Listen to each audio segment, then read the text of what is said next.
Hi guys, it's a beautiful day once again and welcome back to Dexter's World Channel.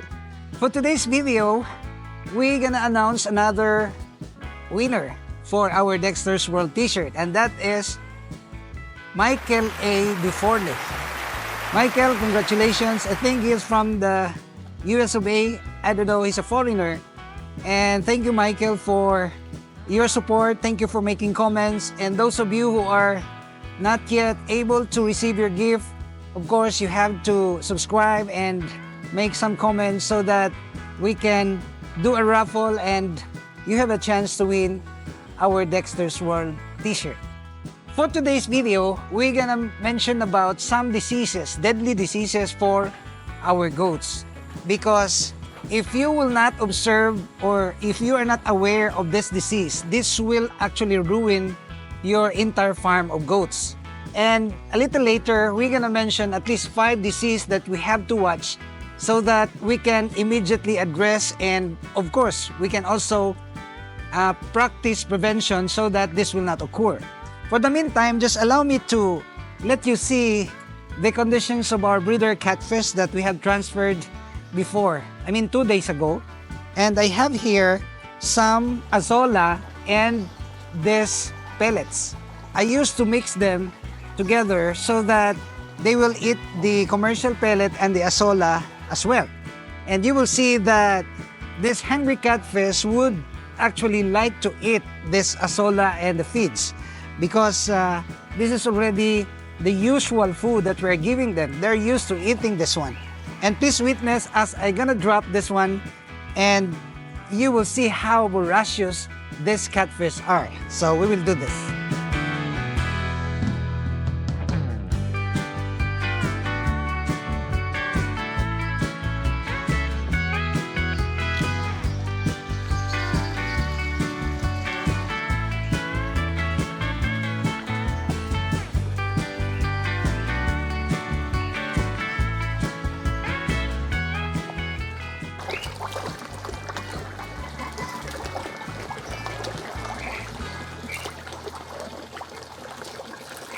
We are now on the conditioning process, of course. And during the conditioning process, we are feeding a lot of food to our catfish so that they will develop eggs inside the belly. And as soon as they're gonna develop, it takes only 2 to 3 weeks, and then they're gonna be good for breeding. And as you know, the breeding of this catfish, we adopt the natural method, and we're still waiting for a big rain because we're gonna use the rainwater in breeding. So maybe you will ask, Dexter, why are you using the rainwater? Well, I use the rainwater because rainwater is perfect for breeding. It has 6.5 pH, 5 to 6.5 pH, which is the best water condition breeding naturally for catfish. And you will see that they're already full, and we are doing this regularly on a daily basis for 3 weeks. And then you will witness how we're gonna breed our catfish here. In a circular tank that we have in the backyard, we are able to raise more than 1,000, at least 5,000 to be exact, of the fingerlings of this catfish. And it's really good if you are breeding this on a massive scale. And since we already have the fish pond, of course, we are also entertaining the idea of putting them all in the mud pond. So maybe we will extend the mud pond that we are trying to develop in the farm. So as what I've said, we will go to the goat house and we will talk about the diseases of our goats and how to prevent them, and in the event that they are really sick, how to cure them. That's gonna be one of the secrets, the top secrets that we're gonna reveal in this video.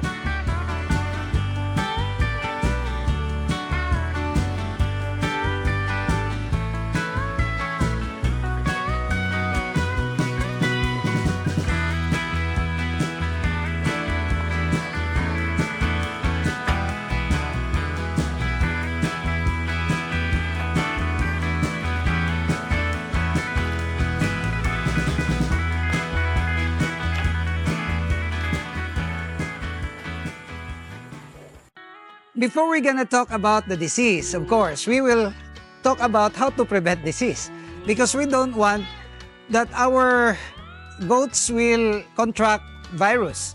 So the prevention aspect is just very simple, the basic. This sufficient amount of food, such as like this. Actually, we already have chopped this one. We have this shedder machine or chopper, grass cutter. I don't know what we're gonna call this. You will see the blade here. This is the blade that can cut. This is that can cut the grass. See?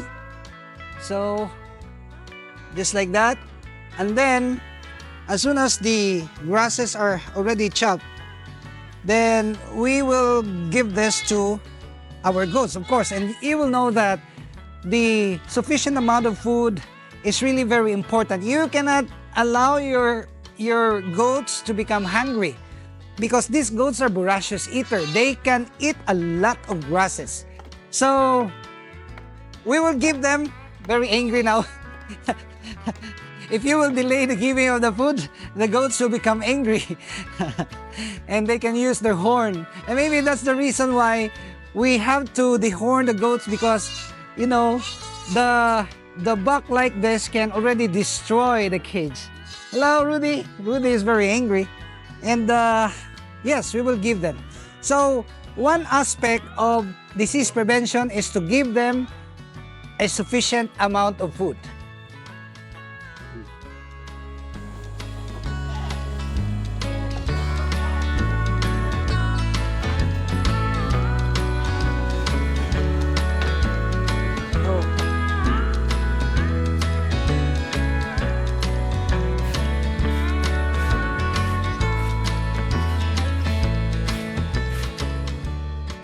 If they have these grasses to munch during the day, then you can say that you are doing the right thing, because these goats can digest their food very easily. And number two, which is very important, how to prevent the disease of our goats, you have to give them clean water. You cannot just, get water anywhere. I have a staff that is lazy actually, and he got some water from the canal. And it caused a lot of damage to our goat, because all the goats suffer diarrhea. So this is a big no-no, getting water everywhere. You can get water that's potable for humans. And this is what we do. In fact, we are also adding some salt in order to make them thirsty and drink plenty of water, more than the ordinary consumption that they can do. So if they will lick this salt, then it will also encourage them to drink a lot more water. And number three, so we have already two, sufficient amount of food, and then the water, and of course the cleanliness. You cannot compromise the health of your goats by just being complacent about the cleanliness. The cleanliness is really very important. You have to clean it every day, because from the waste of this manure, or from the viruses that can be developed out of the uncleaned manure, it is a big source of virus. And this is the reason why I always say to my staff, we have to clean our goat house every day. Now, if we are not able to observe this naturally, you will expect that your goats will get sick. And I would like to mention at least a few of these diseases that I have experienced, and what are the medications that I use in order for these goats to recover. The first disease is actually this one.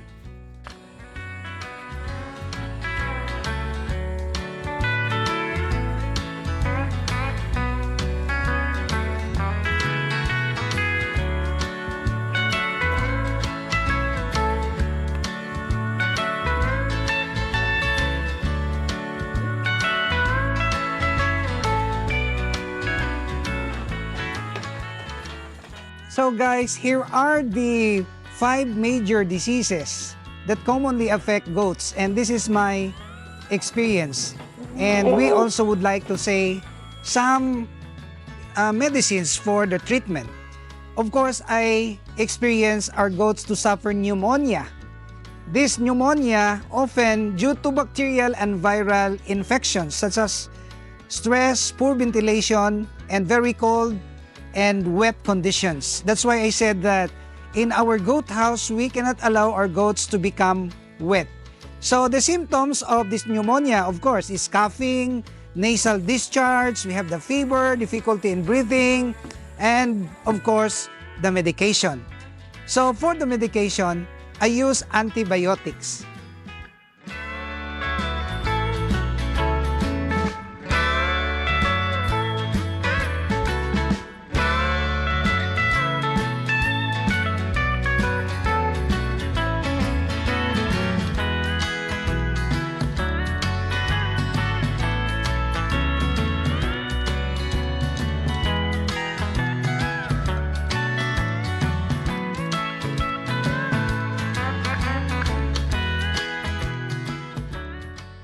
If I will spot a goat that is coughing, of course I will observe if the cough really is a kind of pneumonia.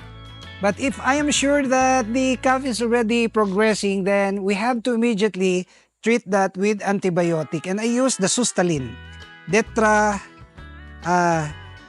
oxytetracycline, or the brand is Sustalin. And this is very important. So the dosage is 2 ml per 10 kilo. So if you have 20 kilos, you can give 4 ml. So this is actually very effective, the Sustalin. And another disease that we can experience in our goat farm is the so-called pink eye. This pink eye in goats is also known as infectious keratonconjunctivitis. It is a highly contagious disease that affects the eyes of the goats, leading to inflammation, discomfort, and potential blindness if left untreated.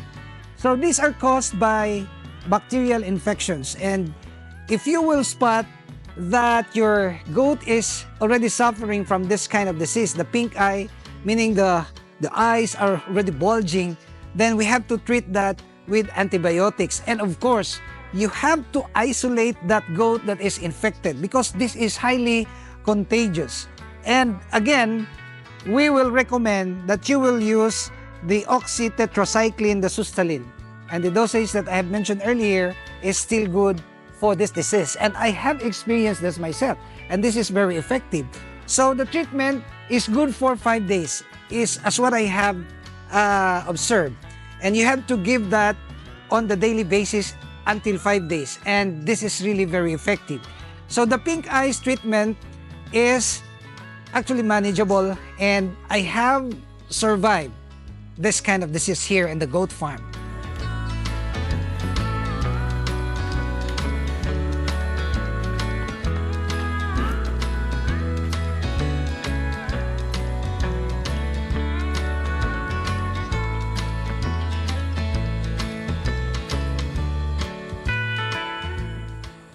I would like also to warn you about the ORF.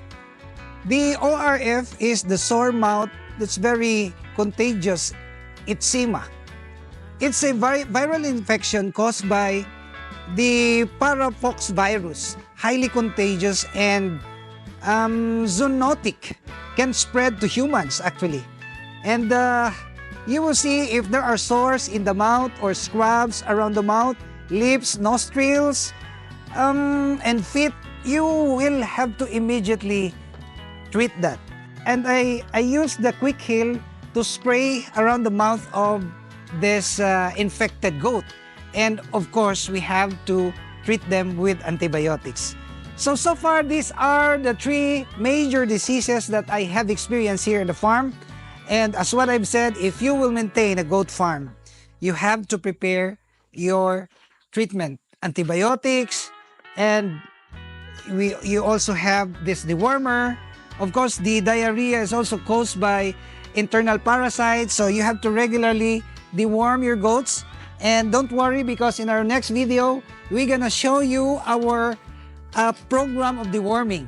And aside from that, the program of medication if and when your goat will contract disease. And on the prevention aspect, we are actually giving Villamil, and this is on the monthly basis. I am injecting Villamil 2 times in a month for the breeder goats And for the young goats, every week I have to give them this so that they will recover, especially if they are weaned. And of course, we can combine that with our calcium. This is called CBG, calcium borogluconate. Oh, this is it. And you can make a research about this. And this is actually the first video that we revealed the medications, because I did not reveal this in the past, considering that I haven't tried this one. But the medications that we have revealed to you now are very effective addressing all this, diseases that we have experienced here in the farm. So the thing is, prevention is better than cure. So the cleanliness, the water, and the food, the salt, and of course the vitamins are very needed in order to prevent the occurrence of these types of disease. So thank you guys for watching. Thank you, Michael, and you are the winner for our t-shirt for today's video. And if you are not subscribed, of course, please subscribe, because you will have the chance to win our Dexter's World t-shirt. And of course, you have also to make some comments in the comment section so that we can get the names out of those ones who made comments in our comment sections. So I'm still going to my office. That's all for now. Bye for now. Of course, I would like to see you in my next vlog, only here at Dexter's World.